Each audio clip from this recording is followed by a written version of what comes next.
Aleluia, glória a Deus. Bom dia, irmãos.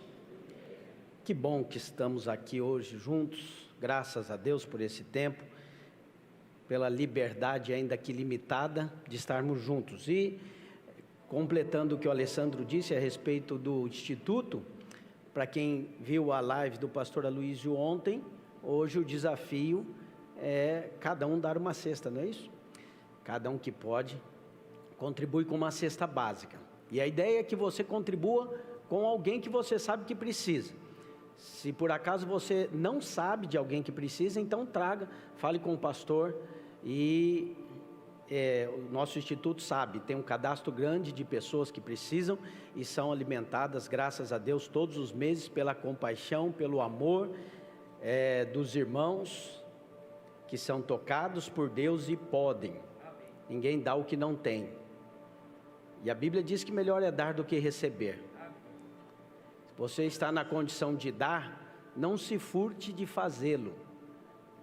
Quem pensa nos outros, pensa como Deus. É assim que é. O amor não é retórica.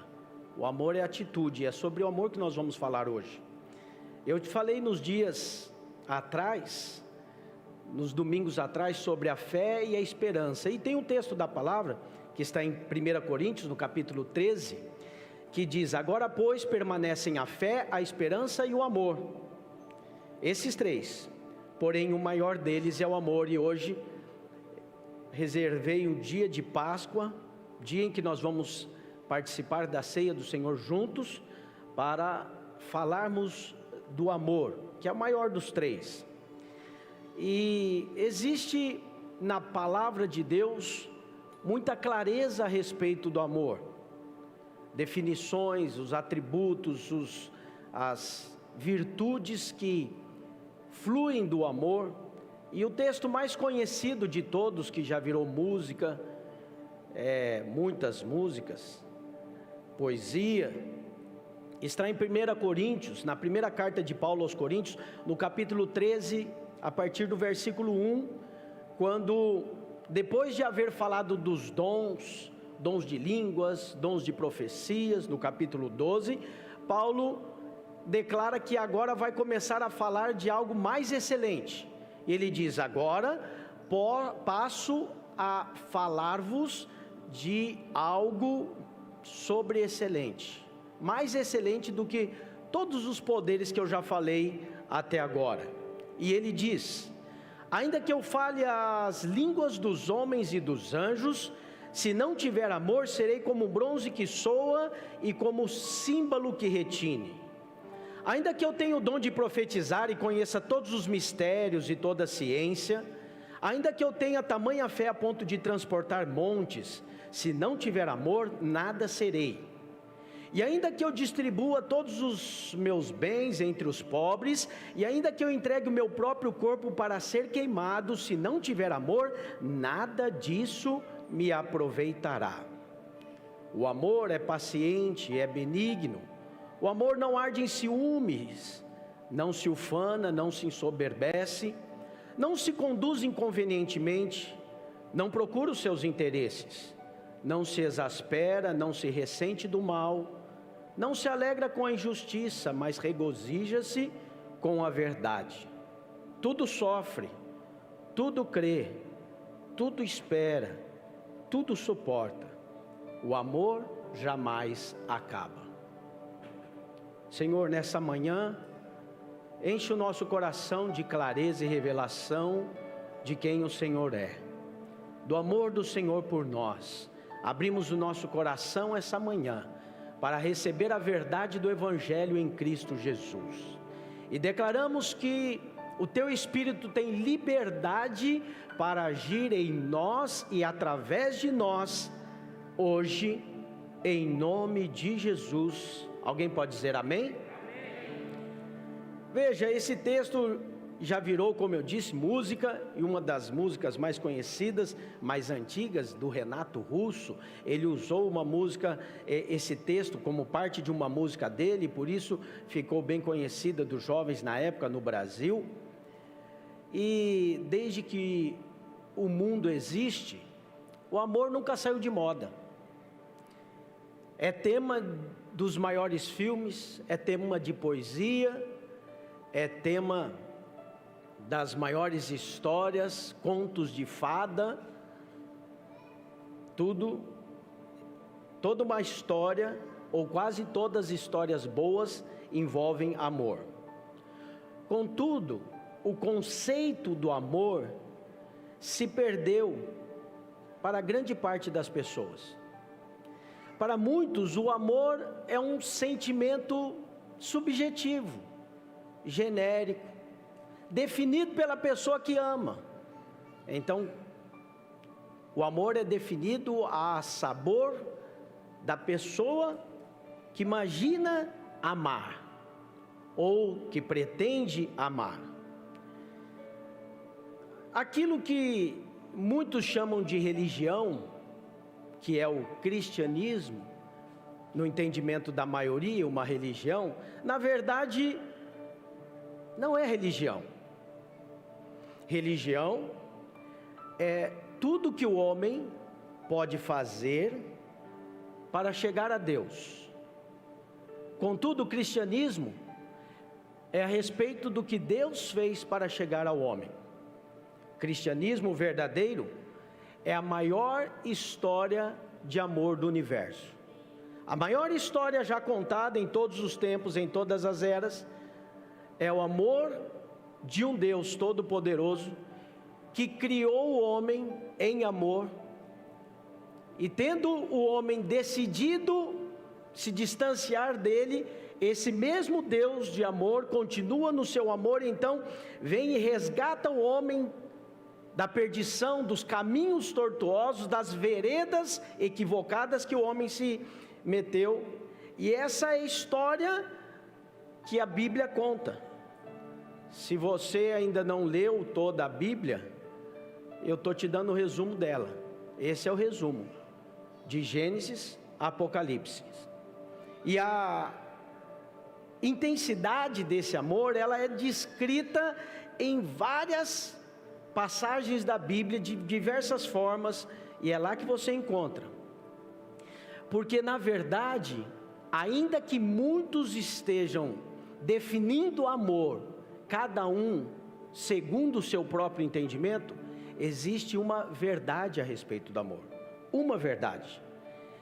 E João, o apóstolo João, no capítulo 4, versículo 8, estabelece essa verdade quando ele diz: aquele que não ama, não conhece a Deus, pois Deus é amor. Você pode dizer comigo? Deus é amor.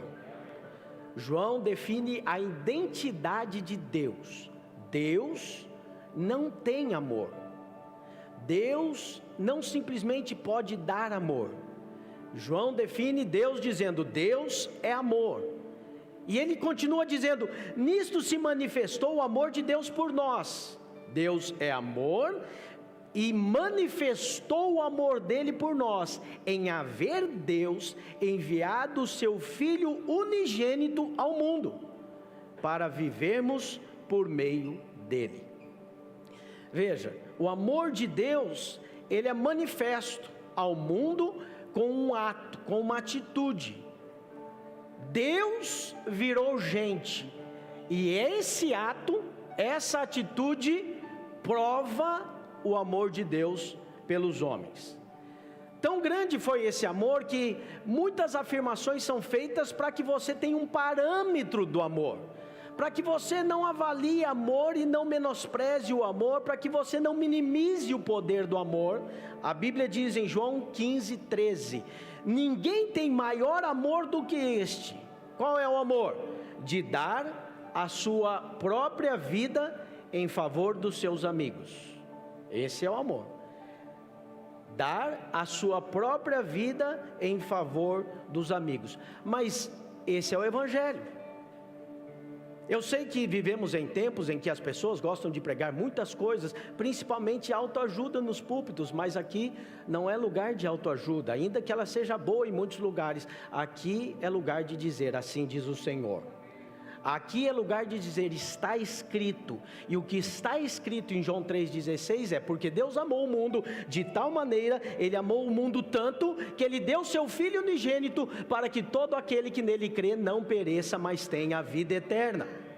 Veja, esse texto está falando do amor, e está falando mais do que do amor, da intensidade do amor. Ele diz: Deus amou o mundo tanto, de tal maneira, foi tão grande o amor de Deus pelo mundo, que Ele deu o seu Filho. E a prova do amor não foi uma poesia bem feita, nem um buquê de flores. Ainda que esses gestos sejam bons, e você não faz mal de tê-los, a prova do amor está em Romanos 5,8.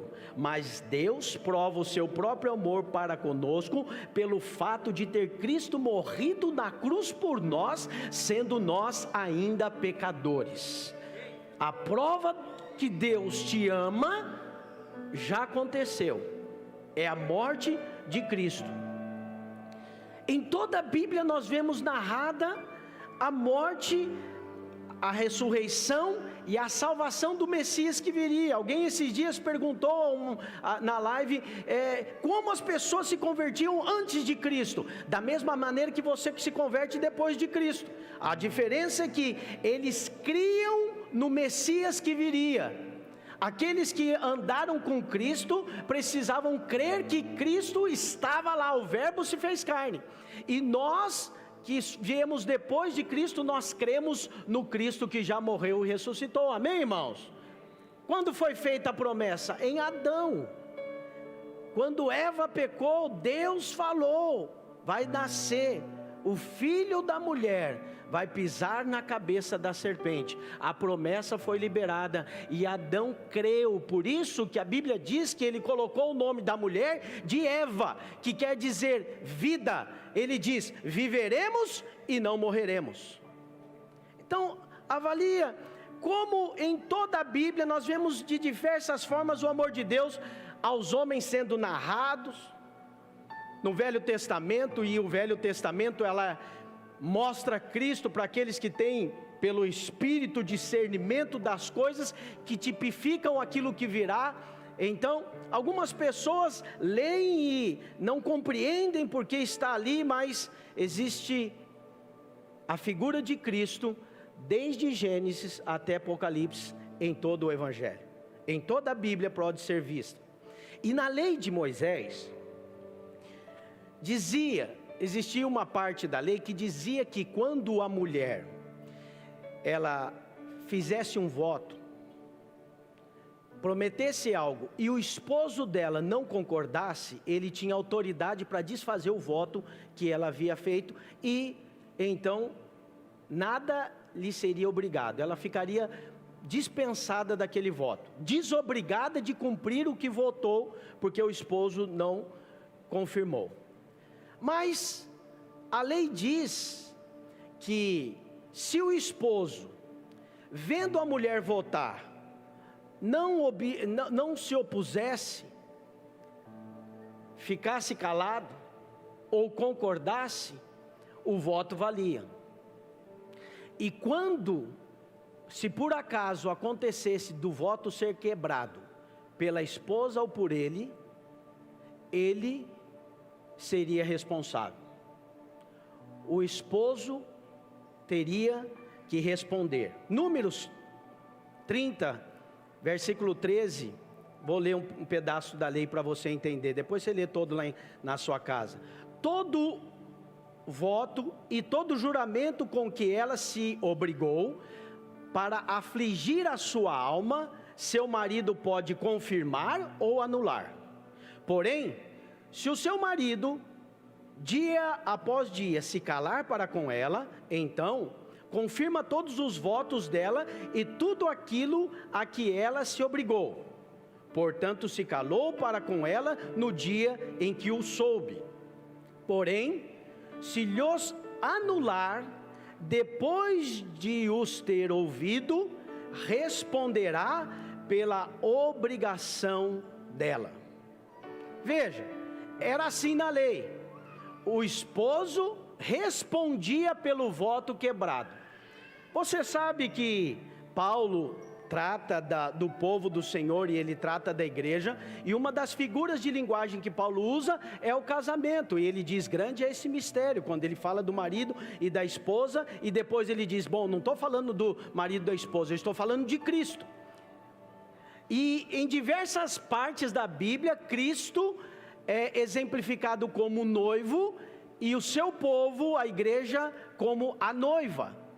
Um dia estaremos juntos, e o milênio se chama Bodas do Cordeiro, um grande casamento que haverá entre Cristo, o Senhor, e a sua igreja. Quem entende isso, diga amém.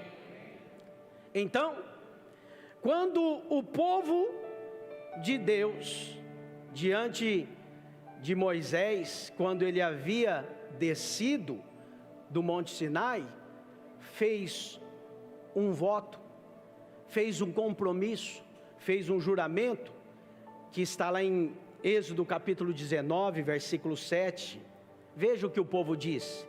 Veio Moisés, chamou os anciãos e o povo e expôs diante deles todas essas palavras que o Senhor lhes havia ordenado.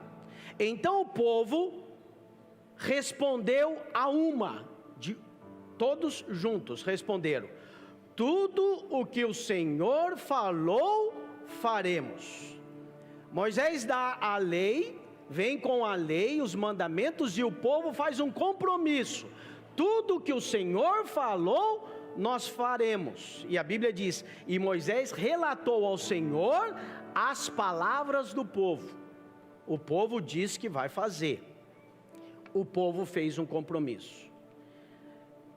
Mas, você sabe, ninguém de fato, em nenhum tempo, cumpriu toda a lei.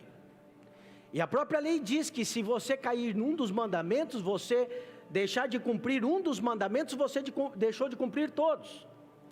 Então, em todo o tempo, a noiva não pôde cumprir o voto. E o noivo consentiu. O noivo esteve calado. Mas um dia o noivo veio. E agora então, um dia em que o noivo está na terra, escrevendo no chão, diz a palavra, os homens trouxeram uma mulher adúltera, que havia, a exemplo de muitos outros, quebrado o voto, não cumpriu a lei, e adulterou. E então, perguntaram a Jesus, o que nós vamos fazer? A lei diz que tem que apedrejar. E Jesus respondeu àqueles homens, aquele que não tem pecado, atire a primeira pedra. Sabe, nenhum deles cumpria a lei, por isso, nenhuma pedra foi arremessada.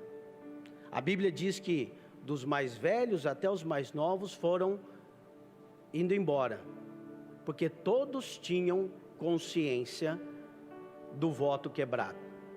Todos sabiam que não cumpriam a lei.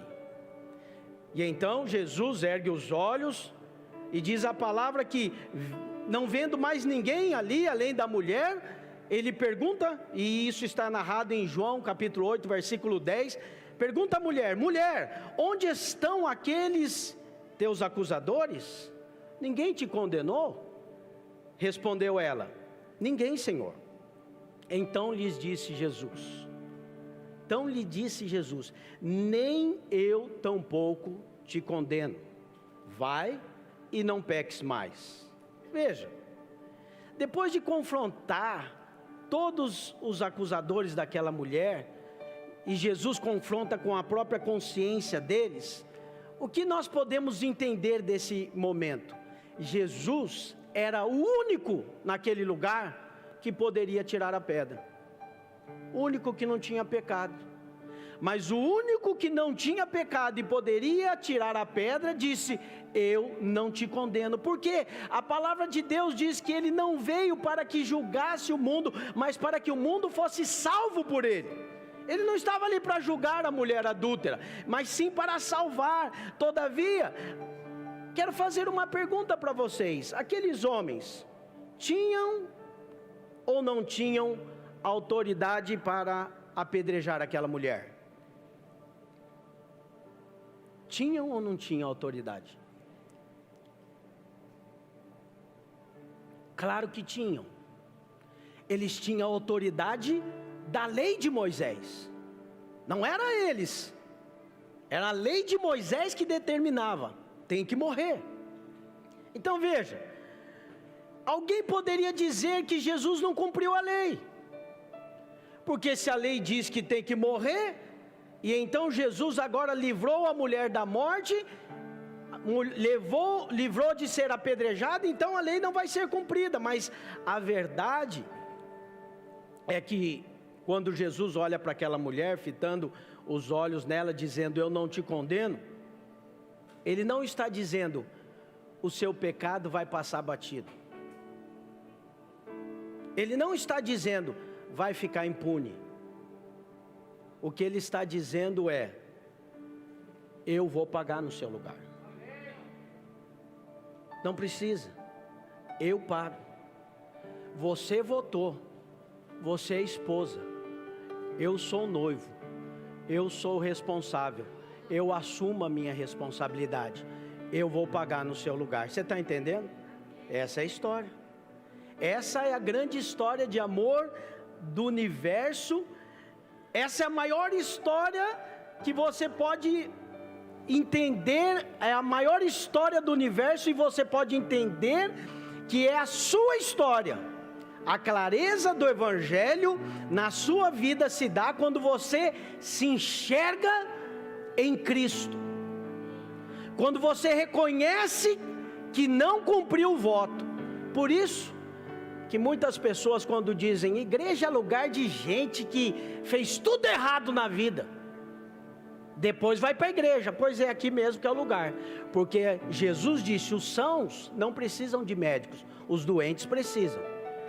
Aqui é lugar de gente pecadora que se arrependeu. É gente que diz: eu não cumpri, eu não cumpro os requisitos. Veja, sabe o que a lei dizia? Depois, quando você for ler na sua casa, você vai encontrar em Números, no capítulo 30, versículo 6, a lei dizendo: porém, se ela se casar, ainda sob os votos ou ditos e refletido dos seus lábios.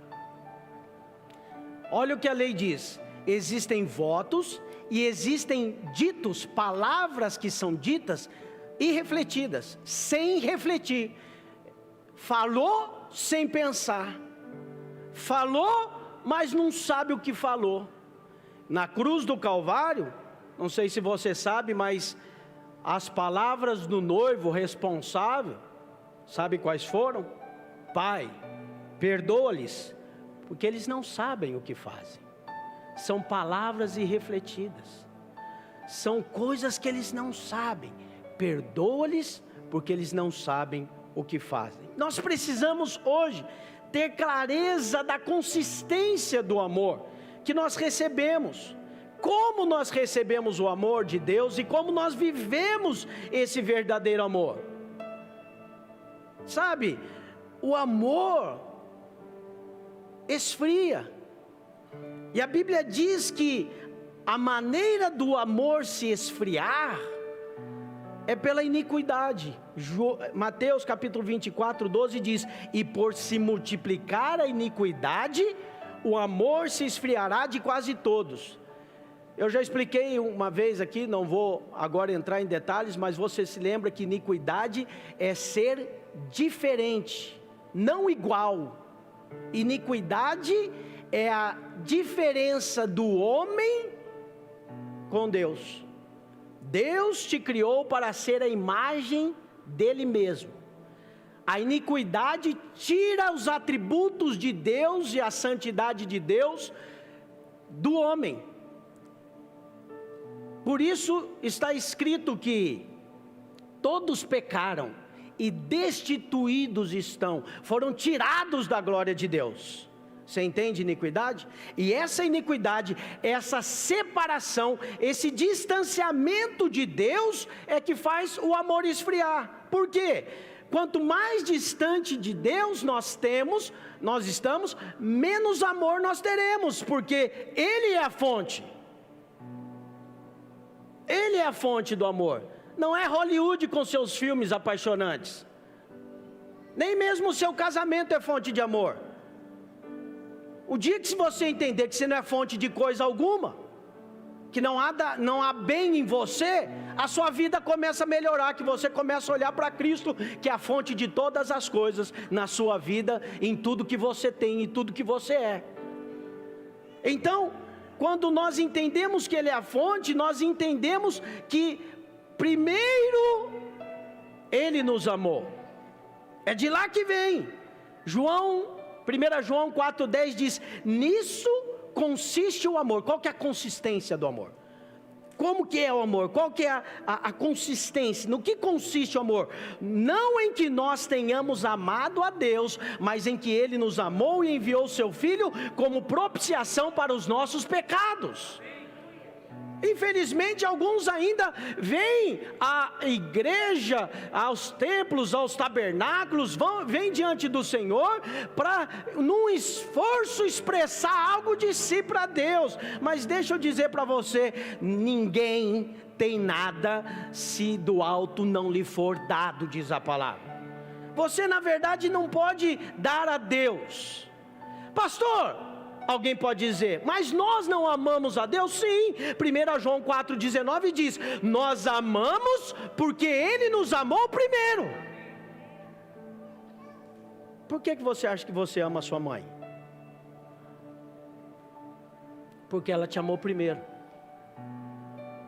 Quando você se deu por gente, já tinha um ente querido que cuidava, que mostrava carinho, que dava afeto, abnegado, como o próprio amor nós lemos, não existe no amor interesse próprio, é desprovido de amor, o interesse é sempre com o outro. Então, veja, o primeiro vem de Deus, o nosso amor de fato é só uma resposta, está entendendo? Se você não entende que o seu amor é só uma resposta do amor de Deus por você, a sua vida cristã se envolve em esforço seu, em esforço por ser, em esforço para cumprir. Deixa eu dizer, nós somos imperfeitos e na terra que nós vivemos, aqui é lugar de imperfeição, há muitos erros. Por isso que perfeccionistas sofrem tanto, nem vivem de verdade, porque é uma terra imperfeita. Tolice você achar que você vai conseguir alcançar a perfeição, é a dinâmica da vida de muitos. Ele vive na expectativa de cada dia melhorar. Muitos vêm até reuniões como essa para melhorar. Ele acha que ele vai melhorar. Mas deixa eu dizer, quando nós entendemos que a terra é lugar de imperfeições, aí nós descobrimos que há espaço para amor. Onde há imperfeição, o amor opera. A Bíblia diz que o amor cobre multidões de pecados. E essa é a revelação que você precisa ter. É esse ambiente que foi proporcionado para você em Cristo Jesus. É nesse ambiente que você precisa estar. E muitos dizem, pastor, eu quero estar debaixo do favor. Sabe qual é o favor de Deus? O amor que foi derramado no seu coração pelo Espírito da verdade. O Espírito de Deus derrama o amor dele no seu coração. Esse é o lugar da bênção de Deus. Debaixo do amor e da graça. O melhor ambiente para estar é o ambiente do amor. Alguém contesta isso? Provérbios, Salomão muito sábio, no capítulo 15 do versículo 17 diz, melhor é um prato de hortaliças onde há amor, do que o boi cevado e com ele o ódio. Então, o amor é um lugar onde devemos permanecer. O amor é um estilo de vida, meu e seu. Contudo, você precisa entender que o amor não é um sentimento. Equivocadamente, as pessoas que se separam, ou às vezes têm atitudes erradas, elas dizem assim: o que eu posso fazer? Eu não amo mais, o amor acabou. Tudo mentira, só porque não conhece o verdadeiro amor, não sabem o que é o amor, não sabem o que estão falando. Por isso Jesus na cruz diz: Senhor, perdoa-lhes, eles não sabem nada, eles não sabem o que eles fazem. Perdoa a ignorância deles, mas entenda, o amor não é um sentimento espontâneo. Um amor é o princípio de ação. E essa ação foi iniciada na glória, porque Deus amou, Ele enviou o seu Filho. E todo amor que é destinado a mim e a você, então quanto mais recebemos desse amor, mais reverberamos esse amor, porque ninguém pode dar o que não tem. Quanto mais amor de Deus eu recebo, mais amor de Deus eu posso delegar, mais amor de Deus eu posso demonstrar, mais o amor de Deus as pessoas podem ver na minha vida, em palavras, em ações. Veja, nós de fato não temos, nós de fato não somos quem é Ele. Por isso que Paulo diz: não sou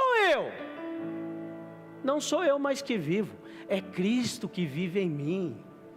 E quando vocês veem um amor, vocês não estão vendo uma atitude linda minha, abnegada. Vocês estão vendo o Espírito de Deus na minha vida, porque o fruto do Espírito é amor. São 9: paz, longanimidade, benignidade, mansidão, temperança, domínio próprio. Mas o primeiro, amor. O fruto do Espírito é amor. Sabe o que é? É quando alguém nasce de Deus, nasce de novo, o Espírito Santo vem habitar dentro dele, e há um resultado dessa habitação. O fruto do Espírito é o amor de Deus que é revelado aos homens. Então eu e você estamos aqui para manifestar o amor de Deus, mas só manifesta aquele que recebeu. O manifestar do amor de Deus não é um esforço seu, é uma convicção sua de quanto você é amado. E quanto mais você é amado, mais você pode amar, mais você pode manifestar o amor e a graça de Deus aos homens. Mas isso não pode ser uma retórica, uma palavra, uma frase bonita, alguma coisa, uma frase boa para você colocar no seu Instagram. Precisa ser uma convicção de vida sua. É uma experiência particular, pessoal e única. Nada substitui isso. Nenhum culto, nem muitos cultos, nem muitas ofertas. Acabamos de ler que a Bíblia diz: nem que você coloque até o seu próprio corpo para ser queimado, se não tiver amor. Sabe o que o texto está falando? O texto está falando de motivação. Por qual motivo você tem ação? E o texto diz: se não for por amor, nada disso te aproveitará. Não é que os outros não vão aproveitar, não vai aproveitar para você. Não vai ser benefício para você se a sua motivação com o que você faz é escusa. A motivação é equivocada. Quem está entendendo, diga amém. É importante você entender que a vida com Deus é uma questão de convicção no Espírito. Eu me lembro do dia em que eu recebi o amor de Deus na minha vida.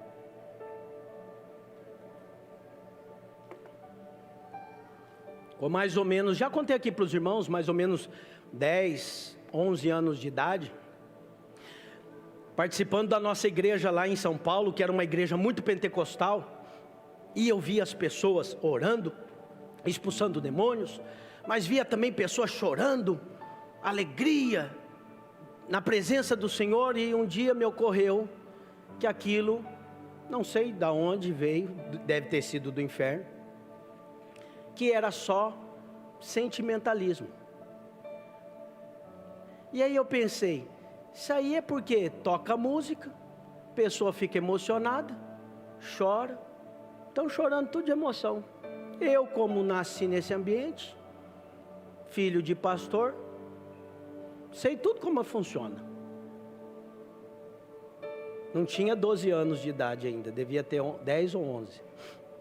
E aí, me lembro que eu fiz uma pergunta ao Senhor. E eu disse: se o Senhor existe mesmo, isso aqui não é só teatro, isso aqui não é só música bonita que comove as pessoas. Eu não estou envolvido nisso, estou tranquilo aqui. Eu quero que o Senhor me prove, resistindo a Deus, prova que o Senhor existe. E não demorou alguns segundos, eu fechei os olhos e eu ouvi, e ao mesmo tempo senti a presença. Ele chegou perto de mim e ele disse: ah, como eu te amo. Não precisou mais nada. Eu caí em prantos. Eu me lembro que eu chorava e não conseguia parar mais de chorar. O que o Senhor falou para você? Ele só falou que me amava. Eu estava duvidando da presença dele, da pessoa dele, da existência dele, mas foi só ele chegar pertinho e dizer: ah, como eu te amo. E eu nunca mais esqueci. Encontrei com muitos, falando muitas coisas, muitas doutrinas, mas eu tenho uma certeza que é uma experiência minha e ninguém tira. Por isso que nós somos testemunhos de Cristo. Você é testemunha porque você fala daquilo que você viu e viveu, daquilo que você sabe. Eu sei, Deus me ama. Eu sei. Pastor, você sabe por que Ele falou com você aos 12 anos de idade? Também, eu tenho uma convicção. Mas o que me prova o amor do Senhor é a fé que eu tenho na Sua palavra. Eu sei, não é retórica, é um relacionamento genuíno e verdadeiro. É um lugar onde eu estou, é um estilo de vida, é uma maneira de viver na terra. Estamos no amor de Deus, e é no amor de Deus que é o lugar da nossa existência. Nós estamos no lugar do amor do Senhor, onde Deus habita, onde nós permanecemos. É o lugar em que somos abençoados, é onde o amor flui.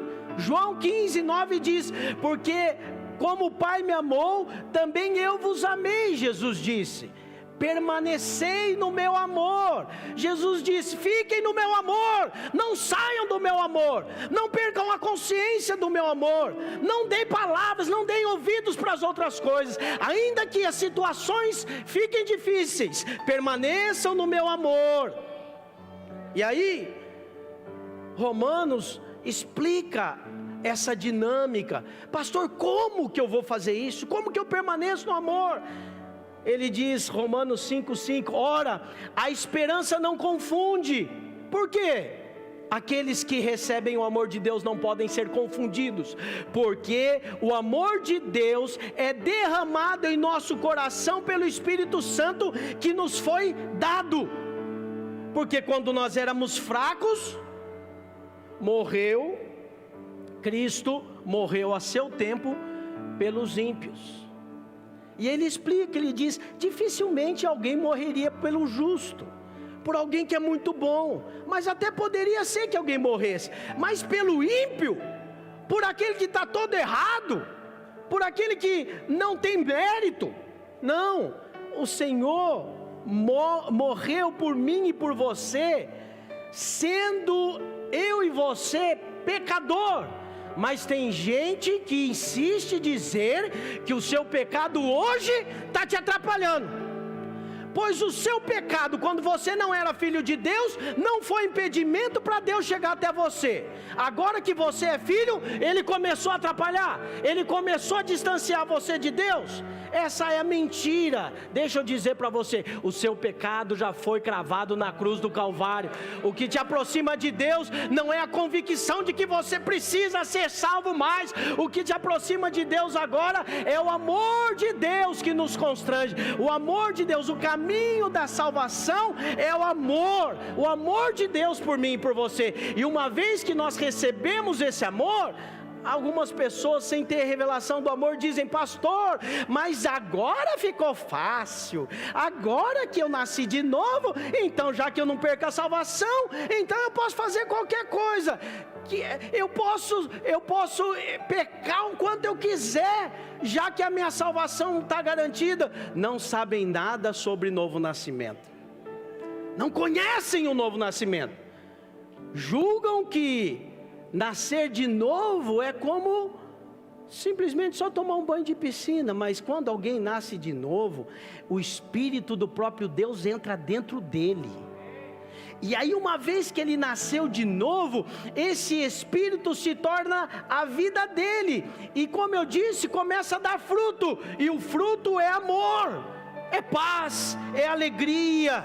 É isso que é o fruto do Espírito. Ou seja, o resultado do Espírito na sua vida é toda a vida de Deus se manifestando na sua casa, se manifestando na sua família, se manifestando nos seus pensamentos, nos seus sentimentos. E a paz que excede o entendimento humano guarda o seu coração e guarda a sua mente em Cristo Jesus. Veja, o amor se torna a sua identidade. Os discípulos de Jesus são conhecidos assim. A sua identidade serve para quê? Para mostrar quem você é. E João 13:35 diz: nisto conhecerão todos que sois meus discípulos, se tiverdes amor uns aos outros. Vocês serão conhecidos como os meus discípulos, Jesus disse, se vocês tiverem amor. É uma questão de desenvolver a vida de Deus, é uma questão de viver o que Deus vive. E Efésios fala sobre esse alicerce, fala sobre essa base, fala sobre essa raiz. O seu fundamento não é uma doutrina de homens. O seu fundamento e a sua consistência não é uma rotina religiosa.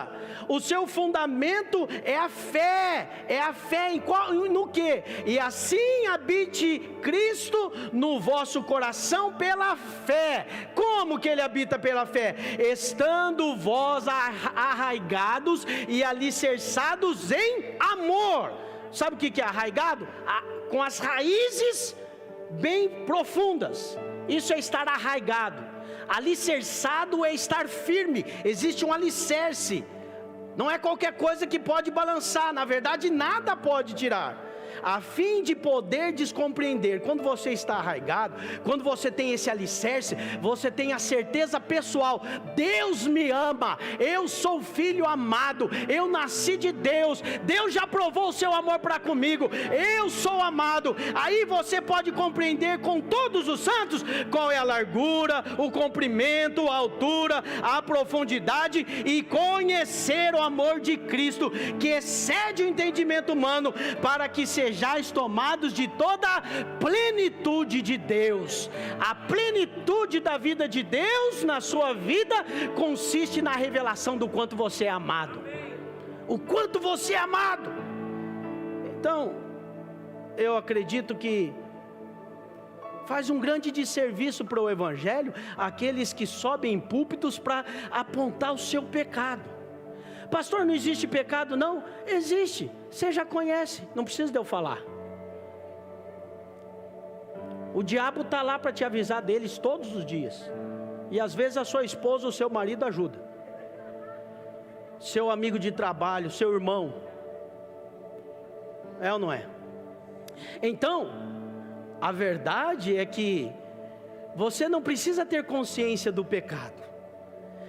Consciência de pecado precisa ter aqueles que não têm, que estão lá fora. aquele que nasceu de novo precisa ter consciência de que foi perdoado e que é amado. Consciência do amor de Deus. O caminho da salvação é o amor, nunca foi o medo. Nunca foi o medo.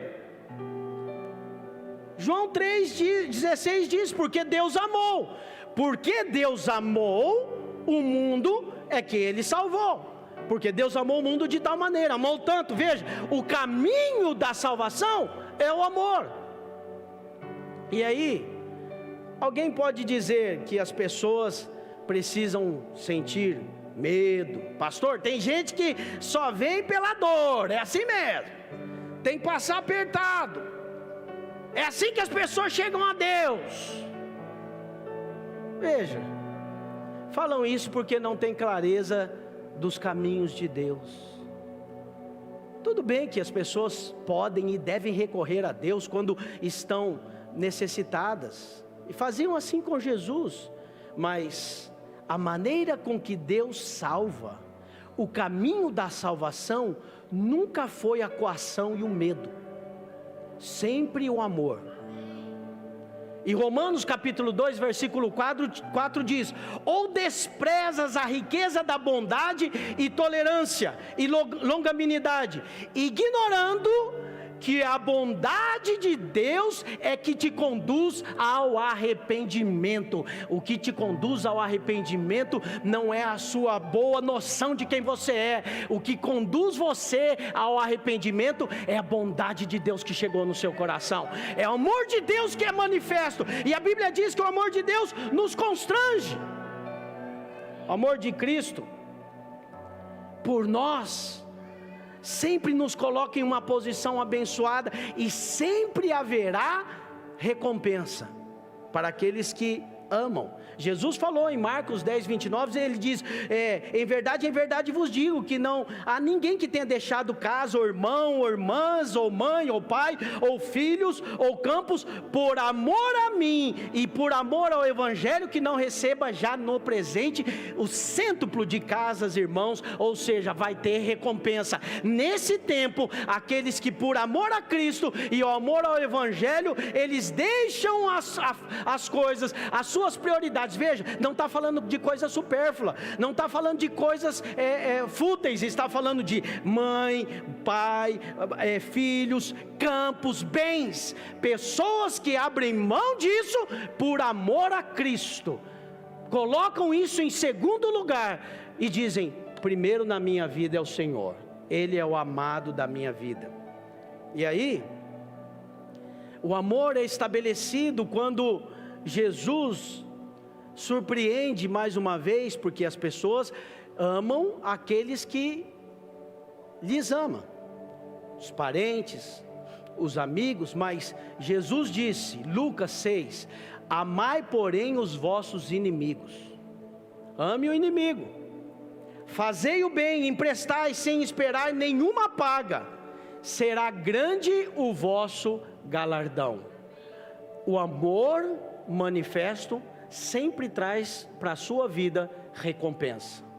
Sempre haverá recompensa quando o amor de Deus puder se manifestar na sua vida. Está entendendo isso? Você entendeu? Mas não é para entender simplesmente. Você precisa hoje, você está sendo convidado hoje a viver esse amor. E para viver esse amor, é preciso ter revelação de que o verdadeiro e primeiro amor nunca será seu, é sempre dele. É sempre uma posição de receber primeiro, é sempre uma posição de alguém que depende. Então, as pessoas estão sendo treinadas a terem pelo seu esforço. Qual é o seu potencial? E eu ouço pessoas falando sobre o potencial de um ou de outro. Que interessa o potencial de cada um? O que me interessa é o potencial daquele que vive e reina, que está em nós. Ele pode tudo em todos, diz a palavra. Pastor, eu não tenho potencial? Não tem, todos têm. Homem pelo homem, tentando coisas de homem. Conseguem fazer coisas boas? Claro que conseguem. A questão é, qual é o propósito da vida? A vida, a Bíblia diz, está nele. Ele é a vida. Existe um dia em que você para e pergunta para si mesmo: faz sentido? A minha vida faz sentido? O que eu tenho faz sentido? Então, nesse dia, você precisa saber quem é a fonte. Tudo veio dele e tudo volta para ele. Hoje, nós vamos ceiar. Hoje, nós comemoramos, o mundo comemora a Páscoa. O dia em que o Senhor morreu e ressuscitou. Mas, deixa eu te dizer, pode comemorar, fique feliz com isso, mas não só hoje. Comemore todos os dias, porque todos os dias você vive, todos os dias o sol nasce, porque as misericórdias do Senhor se renovam na sua vida todas as manhãs. As misericórdias do Senhor estão sobre a sua vida, e a Bíblia diz, nisso consiste o amor, não em que nós tenhamos amado a Deus, mas em que Ele nos amou primeiro. Diga comigo, Ele me amou primeiro. A Bíblia diz que o amor é o vínculo da perfeição. A vida de Deus se manifesta no amor. O amor é mais forte do que a morte, sabia? O verdadeiro amor é incondicional. Nenhum homem tem esse amor de si mesmo. Não tem. Sabe o que é o amor incondicional? Aquele que ama sem receber nada em troca. Esse é o amor incondicional. O amor de Deus, que é incondicional, a Bíblia diz, jamais acaba. Então, todas as vezes que você for falar de amor, com consciência do que é realmente o amor, o verdadeiro amor, nunca diga que o amor acabou. Não é a verdade. O amor jamais acaba. Eu e você somos eternos. Sabe por quê? Porque nós fomos criados e nós fomos salvos por um Deus eterno, que tem um amor eterno. E nós temos uma vida eterna, que também podemos chamar de amor eterno. Se você entende essa palavra, e eu oro para que o Espírito de Deus revele a você, eu sempre gosto de afirmar, você é a pessoa mais privilegiada que existe na face da terra. O grande privilégio não é conquistar bens materiais, ainda que essas coisas sejam boas. O grande privilégio é ter revelação da vida, de quem é Deus, e de como todas as manhãs Ele renova o amor e a graça sobre você, e você com a mente cativa a Cristo, com a sua mente voltada para Cristo, guardada pela salvação e a convicção de que você nasceu de novo, então nada pode te abalar, nada pode te resistir. E o amor, Salomão diz que ele é tão forte como a morte. Põe-me como selo sobre o teu coração, como selo sobre o teu braço, porque o amor é forte como a morte, diz Salomão. Cantares 8:6. Mas Paulo, quando ele vai falar sobre amor, ele diz que o amor é mais forte que a morte. Porque ele diz, porque eu estou bem certo de que nem a morte, nem a vida, nem os anjos, nem os principados, nem as coisas do presente, nem do porvir, nem os poderes, nem a altura, nem a profundidade, nem qualquer outra criatura poderá separar-nos do amor de Deus que está em Jesus Cristo, o nosso Senhor. Nada, nem a morte pode te separar, porque o amor de Deus foi derramado no seu coração pelo Espírito, e o Espírito de Deus se uniu ao seu Espírito para nunca mais se apartar. Por isso Deus colocou a eternidade no coração do homem. Você tem a vida eterna, não morre mais, já passou da morte para a vida, e a sua vida agora consiste em amar a Cristo. E Paulo, nessa consciência, diz: logo, não não sou eu mais que vivo, Cristo vive em mim, e o viver que agora vivo, eu vivo pela fé do Filho de Deus, que a si mesmo se entregou por amor a mim. Ele deu a sua vida por amor a mim, e essa é a prova: eu sou amado. Quantos são amados aqui? Fique de pé no seu lugar, e hoje, creia, nada pode nos separar do amor de Deus. Essa não é uma frase de efeito, essa é a verdade da sua vida. Essa é a maior verdade que você pode ter na sua vida. Veja, existem muitas verdades.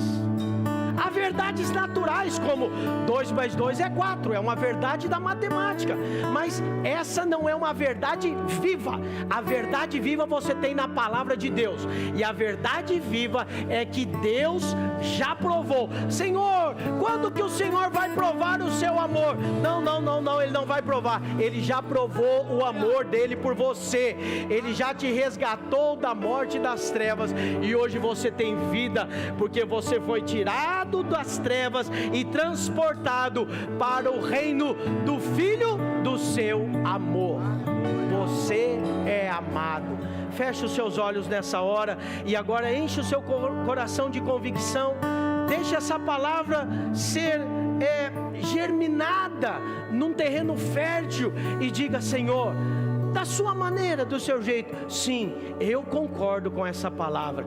Eu recebo o seu amor por mim, eu recebo a sua vida, eu recebo, eu confirmo que eu sou amado, eu aceito que eu sou amado, eu creio que o Senhor me ama, eu sei que o Senhor me ama, e quero saber cada dia mais. Se conheçamos e prossigamos em conhecer ao Senhor. A Bíblia diz que quem não ama não conhece a Deus. Quanto mais a Deus você conhece, mais o amor dele inunda o seu coração, mais o amor dele inunda a sua alma, e as suas ações, as suas boas ações não são suas, porque são apenas uma reverberação da graça que abundou na sua vida. Maravilhosa graça que você recebe pelo amor, o amor que foi revelado, e você creu, e você continua crendo, e todos os dias que você crê, oh meu irmão, creia, todo dia há uma porção do amor de Deus para você. Todo dia é dia de desfrutar da graça, todo dia é dia de receber o amor, todos os dias é dia de você respirar fundo, erguer os seus olhos para o céu e dizer: eu sou amado, o Senhor me ama, o Senhor já provou o seu amor, eu vivo o amor do Senhor, eu desfruto do amor do Senhor, eu me deleito no amor do Senhor. Essa é a verdade. Diga no fundo do seu coração: essa é a verdade da minha vida. Diga isso hoje. Essa é a verdade que liberta.